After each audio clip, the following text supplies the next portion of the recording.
So the previous sections have illustrated the methods for developing confidence interval estimates when the population value of interest is the mean. However, you'll also encounter many situations in which the value of interest is the proportion of items in the population that possess a particular attribute.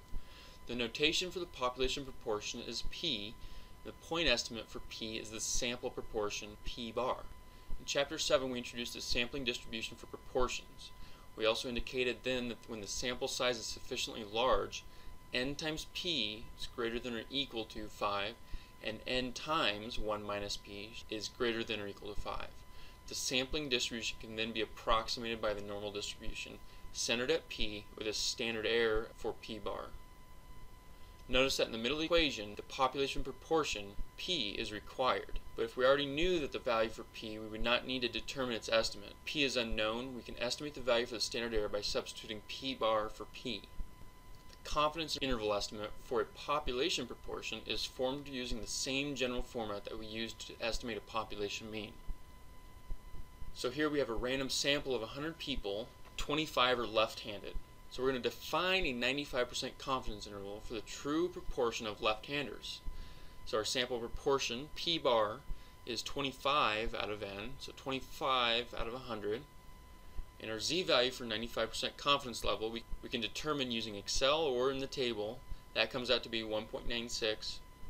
Plugging those into our formula on the previous slide, we get a confidence interval estimate of 0.165 to 0.335.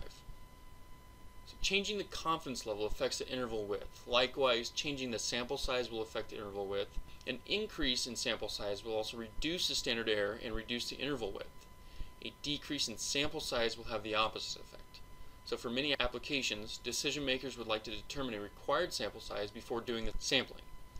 As was the case for estimating the population mean, the required sample size in a proportion application is based on the desired margin of error, the desired confidence level, and the variation of the population. The margin of error, E, is computed using the bottom equation. So in this example, we need to calculate n within 3% with a 95% confidence level.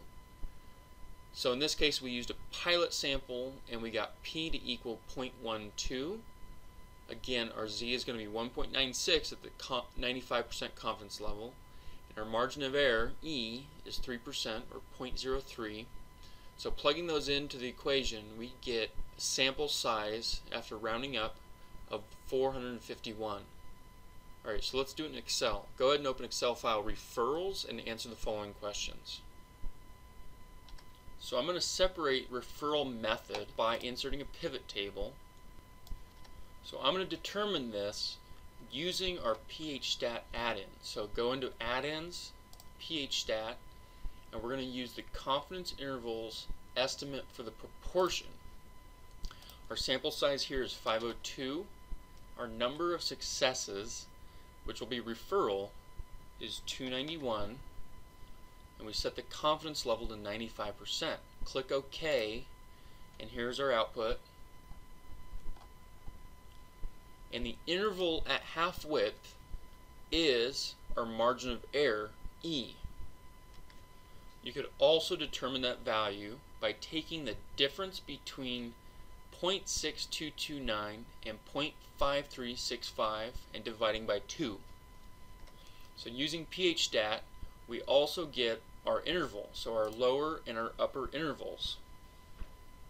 So to reduce the margin of error by 25%, I'm going to take our margin of error times 0.75 and solve for p times 1 minus p, which will be our sample proportion times 1 minus the sample proportion.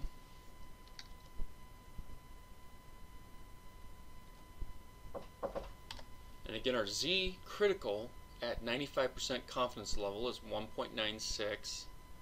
So to calculate n, we'll take our z critical squared times p times 1 minus p divided by our margin of error, our new margin of error, squared. And again, I want to round up, so we'll get an n of 893. Alright, thanks for tuning in. That wraps up Chapter 8.